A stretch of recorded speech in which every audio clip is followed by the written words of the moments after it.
My name is Isla Reed, and I'm 32 years old.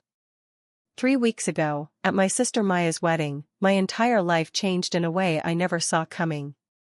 In the middle of laughter, music, and celebration, my aunt, slightly drunk, leaned toward me and casually revealed a secret that had been buried for 14 years. She told me that my mother had thrown away my Harvard acceptance letter, and what hurt even more was when she added that everyone at the table already knew. I turned to look at my mother, expecting shock, denial, anything, but she stayed calm.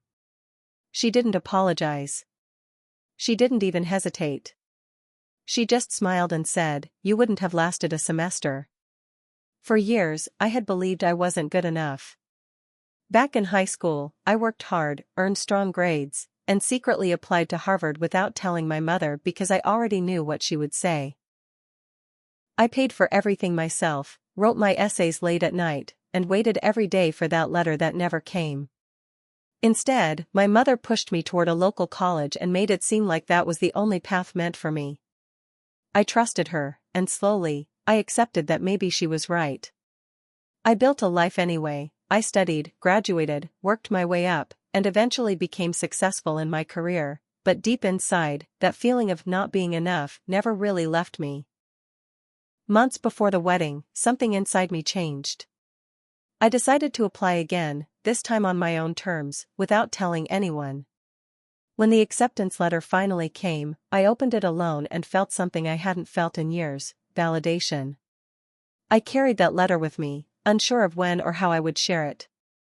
And then, at that wedding, the truth came out before I was ready. But instead of breaking me, it gave me clarity. When my mother dismissed my past with that cold sentence, I calmly reached into my purse, took out the letter, and placed it in front of her. "I got in," I said. For the first time, she had nothing to say. Her smile disappeared, and the silence that followed spoke louder than anything else ever could. I didn't argue or raise my voice. I just looked at her and said, "You didn't stop me. You only delayed me." In that moment, I realized something powerful: my worth was never hers to decide. I'm finally starting the life I once thought I lost, not to prove her wrong, but because I always deserved that chance. This story isn't just about me. It's about every person who was told they weren't enough.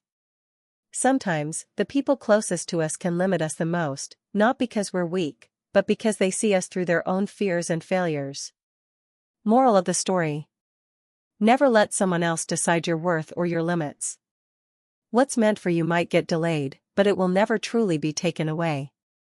If you've ever been doubted, held back, or made to feel small, remember this: you don't need anyone's permission to chase your dreams.